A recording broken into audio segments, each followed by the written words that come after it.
둘, 셋. 아 이거 왜 이렇게 하지? 이게 뭐야, 이거? 안녕하세요. 8090입니다. 안녕하세요. 8090 네. 조우주입니다. 헨리입니다. 안녕하세요, 푸입니다. 네, 오늘은 축의금에 대한 얘기를 해볼 거예요. 축의금 얼마나 내야 되고 어떻게 내야 되는가 이런 주제를 가지고 얘기를 해보려고 합니다. 첫 번째 질문을 드릴게요. 보통 어떤 기준으로 축의금을 산정하시나요? 그러니까 지금 횟수를 기준으로 생각을 해봤어요. 근데 매번 이렇게 뭐 횟수를 막 따져서 하진 않는데 대략적으로 만약에 가이드가 필요하니까 하면은 1년에 3번 이하로 연락을 한다. 아니 뭐 1대1로 개인 카톡도 잘 안 하거나 단톡방으로 청첩장을 받거나 뭐 서로 좋은 감정이야 있겠지만 데이터베이스를 만드는 건 아니고 그냥 느낌이지. 그치 뭐 일부러 얘랑 나랑 몇 번을 했지 이걸 뒤지지는 않죠. 그냥 딱 봤을 때 딱 느낌. 야, 많이 했나 그쵸, 적게 그쵸. 했나. 그냥 뭐 알잖아요. 연락 오면은 맞아, 우리가 맞아. 따로 본 적이 거의 없고 뭐 그럴 사이까지는 아니고 음. 근데 뭐 호감은 있고 아니면은 앞으로 사실 만날 일이 많지 않은 뭐 옛날 직장 동료이거나 안 가기는 뭐하고 뭐 이런 거나 그런 학교 뭐 그룹 사람들 동기 막 이런 정도면 그러면은 5만 원 선으로 하는 것 같아요. 일단 자리에 참여하는 것 자체에도 큰 의미가 있다고 보기 때문에 5만 원 선으로 보는 것 같고 만약에 3번 이하라는 그걸로 한다면 연락은 자주 안 하더라도 전화를 언제 해도 이상하지 않은 사이 이런 정서적으로 마음으로 가깝거나 아니면 뭐 내가 뭐 되게 좋아하는 사람이라던가 지금 현재 가까운 사람이면은 10만 원 정도 선? 근데 물론 뭐 청첩장을 뭐 따로 불러서 밥을 사주면서 전해줬는데 밥을 엄청 비싼 걸 먹었어. 뭐 그러거나 결혼식을 엄청 좋은 데서 해. 아니면 내가 일행을 데리고 같이 가야 돼. 뭐 이런 식이면은 거기에 플러스 알파는 될 수 있죠. 역시 결혼식을 많이 가본 사람의 아니야? 패스가. 나는 결혼식 자체를 일단 10번도 안 가봤어. 6번? 7번? 그래가지고 기준이 생긴 지는 얼마 안 됐고 비슷해 누나랑 거의 한 5만 원에서 10만 원 사이가 될 것 같은데 그냥 5만 원, 10만 원 사이면 5만 원, 10만 원 딱 이렇게 있는 것 같은데 5만 원 같은 경우에는 일단은 그 사람한테 보통 5만 원인 경우는 별로 친하진 않은 경우가 같아 확실히. 친하다는 개념이 내 사적인 얘기까지 되게 좀 어느 정도 할 수 있다의 기준이 될 것 같은데 사실 5만 원도 안 내고 싶으면은 아예 결혼식을 안 가겠고 그래서 5만 원은 그냥 친하지 않은 사람 그게 하지만 그래도 챙겨주고 싶은 사람이 정도 될 것 같아. 뭐 10만 원인 같은 경우에는 그래도 어느 정도 친하던 친하지 않던 나랑 되게 교류가 많아야 될 사람. 굳이 말하면 친하다라는 그 카테고리에 속할 수 있지. 딱 그렇게 깔끔하게 나눌 수 있을 것 같아. 그리고 거기에 따른 어떤 판단 기준은 상황에 따라 누구냐에 따라서 너무 달라지기 때문에 그거는 느낌을 많이 따를 것 같아. 지금 말하는 기준은 우리가 미혼자일 때 예, 맞아. 말하는 기준이죠. 맞아요. 기혼자가 아니라서. 기혼자면은 답안지가 있어요. 나한테 얼마 왔는지가 기준이 되니까 사실. 다 정돈된 매너로 이렇게. 그러니까 최소 그 이상은 내야 되잖아요. 그런 게 있으니까 가이드가. 피곤해 그런 거 다 따지는 거. 근데 또 이제 그거를 예의라고 생각하시는 예의지. 분들이 많기 때문에 아직은. 맞춰서 좀 이렇게 해줘야 되는 그게 좀 있죠. 그러면 축의금을 보통 이렇게 내고 받을 때 뭔가 좀 어색했던 일이나 어려웠던 에피소드가 있을 것 같아요. 이게 참 진짜 좀 애매하거든요. 우리가 이걸 얘기하는 것도 참 주제가 되는데 이게 축의금이라는 결혼식이라는 이런 행사에 발생하는 이런 금전적 관계라는 게 좀 가끔 좀 애매할 때가 있어서 이거에 대한 에피소드가 가끔이 아니구나 있는지. 그치. 네. 기억이 아직도 나. 내가 기억이 아직도 안 나. 대학생 때 내가 스스로 다 돈을 버니까 진짜 5만 원, 3만 원 다 엄청 귀할 때인데 진짜 내 스스로의 인간관계에서 생긴 어떤 결혼식 이벤트가 생겼는데 뭔가 나랑은 친하지 않은데 가야 되는 거야. 근데 내가 속해 있던 모임에 있는 친구들이 다 가는 거야. 근데 그 모임이 뭔가 가보면서 가볍지만은 않은 모임이야. 뭔가 특별한 모임이 있어가지고 그때 내 입장에서는 내가 처음 가는 건데 축의금 낼 때 내가 적게 내면 쪼잔할까? 막 이런 생각이 드는 거야. 남들보다 적게 낼까 봐 비교가 되니까. 그러니까 왠지 막 사람들 막 어른들도 많고 다른 애들은 막 더 많이 낸다 이런 얘기도 했고 했는데 나는 막 사람들 있는 만큼 내라는 거 자체가 되게 일종의 폭력 같은 느낌이 드는 거야. 있는 만큼 그러니까 내가 네가 알아서 삥이야? 해.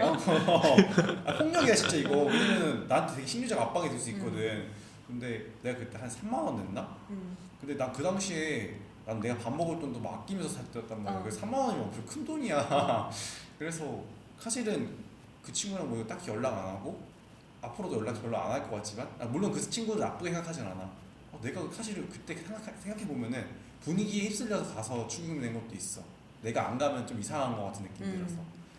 기준 자체가 없으니까 모든 거에 다 휩쓸리고 내가 죄책감 들고 막 눈치 보는 거야. 근데 이제 나이가 좀 더 들면서 이제 그런 상황이 좀 더 의연해지는 거잖아. 기준이 생기고 이제 어떻게 하겠다.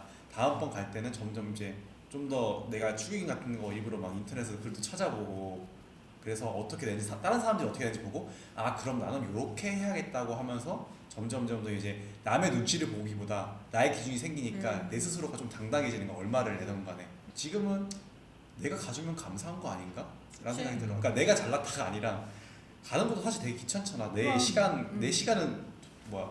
시간도 돈인데. 옷도 사 입어야 되고. 나 무슨 옷 입고 갈지도 되게 고민된단 말이야. 예의가 실례할까봐. 아니 저는 가는 것 자체가 되게 고마운 일이라는 생각이 드는 게 그게 있더라고요. 결국에 이제 가면은 끝나고 이제 친구들이랑 사진을 찍잖아요. 근데 어느 결혼식에서 신랑은 친구를 2번을 바꿨는데 신부는 친구가 안 바뀌는 거예요. 수가 적은 거야.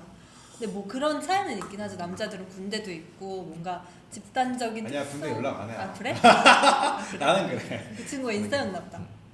근데 그게 약간 표가 나더라고. 누군 많이 오고 누군 많이 안 오고 그런 걸 보면서 내가 결혼하면 누가 올까를 생각하는데 누가 와줄까라고 생각을 하면 나는 그렇게 많이 올 것 같진 않은 거야 또.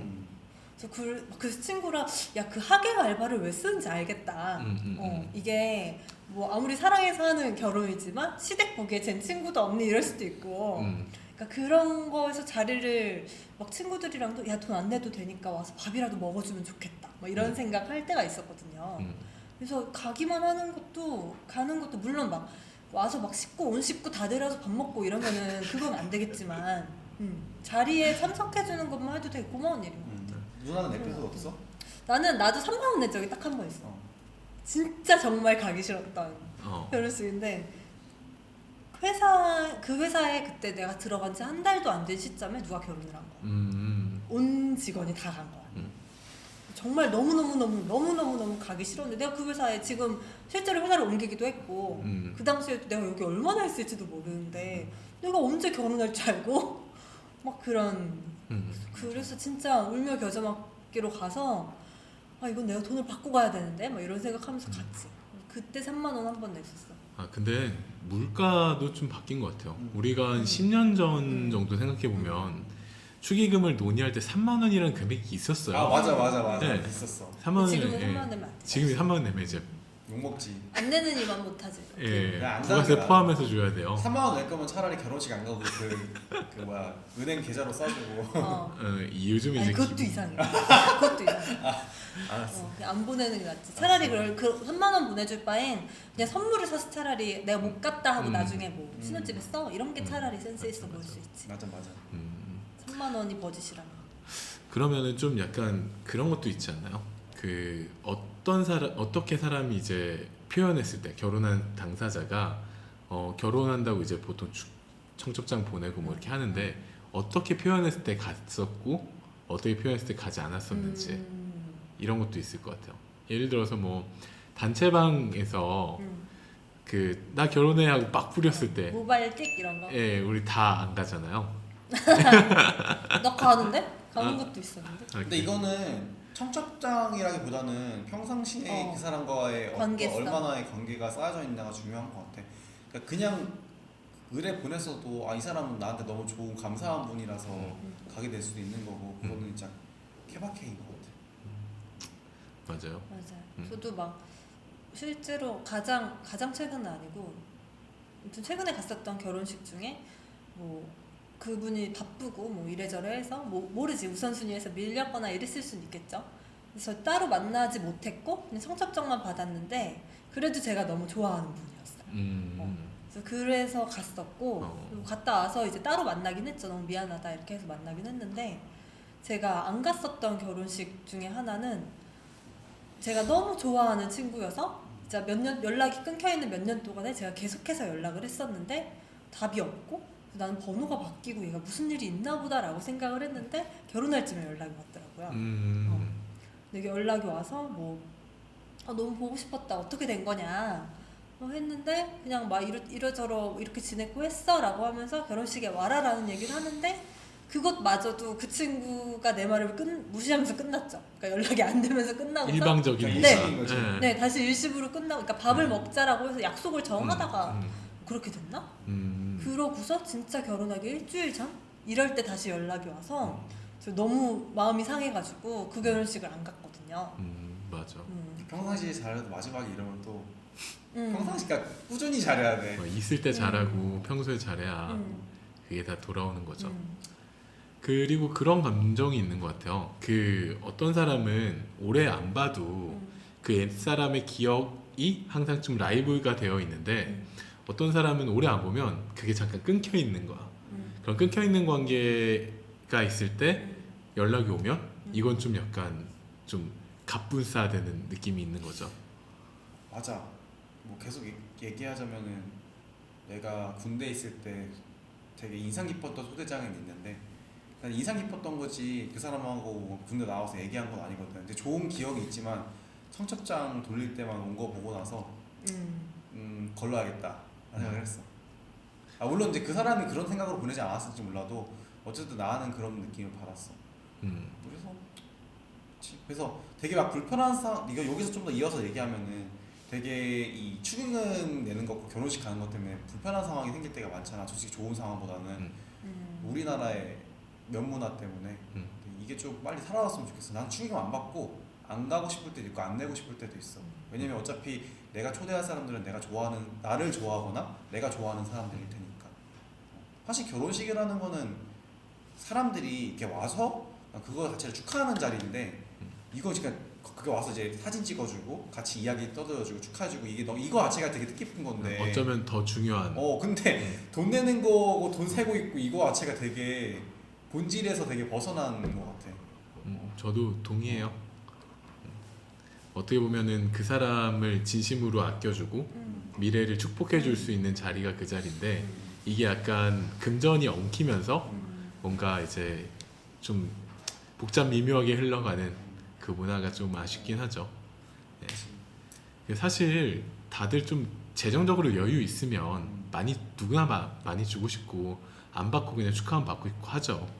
근데 이게 또 그런 행사 속에 엉켜 있는 그런 아픔이 아닌가 싶습니다. 아픔.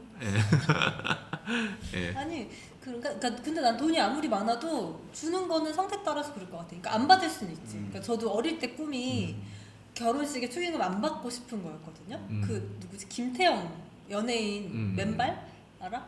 그 무슨 야인시대 야인시대? 아니. 왕초? 왕초. 뭐였어? 8090입니다 여러분. 우린 8090. 그 사람이 무슨 회장 아들이야. 그래서 그 사람이 맞아. 뭐 신라 호텔에서 뭐 하면서 축의금 하나도 안 받고 막 이런 거 했는데 딴 얘긴데 아무튼 그런 걸 하고 싶었으나 지금은 그게 어려울 수 있다는 걸 알지. 이게 왜냐하면 결혼식은 나 혼자만의 파티가 아니니까.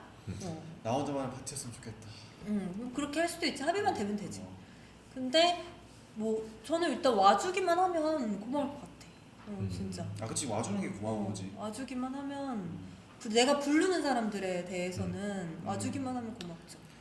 결국에는 나중에 이제 결혼식을 회상하는 건 남아있는 맞아. 돈의 액수가 아니라 그 사람이 내 결혼식에 와서 어떤 표정을 맞아. 지어줬는지 맞아. 어떻게 축가를 해줬는지가 아닌가 싶어요. 맞아. 네. 청원 하나만 할게. 네. 일단은 그냥 그 자리가 어떻게 했든 자기한테 좀 편한 자리였으면 좋을 것 같아요. 그러니까 돈을 얼마나 내는지 가는 게 좋은 건지 안 좋은 건지 이럴 때 자기 스스로 이 정도면 내 마음이 좀 뭔가 불안하지 않다, 편하다 이런 느낌이 드는 게 되게 중요한 것 같아. 갈 때 얼마를 내던 간에.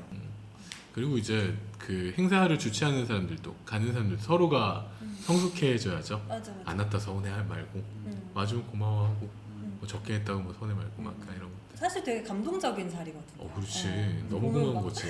제발 시집을 가네 막 이런 거 하거든요. 와 진짜 네. 짠할 때가 있어. 그럼요. 친구들이 이제 가기 시작하면. 되게 어. 감동적인 자리라 그걸 즐길 수 있어야 되는 것 같아요. 애 낳고 기르는 애들 보면 참 신기하더라. 갑자기? 아니 근데 왜냐면 내 고등학교 때 알던 친구들이 애 낳고 있으니까 키우고 그치. 있으니까 그럼. 아직도 얼굴도 다 20대 같은데 아무튼 아무튼 네. 8050이었습니다. 안녕. 큰 마무리. 진짜 그거.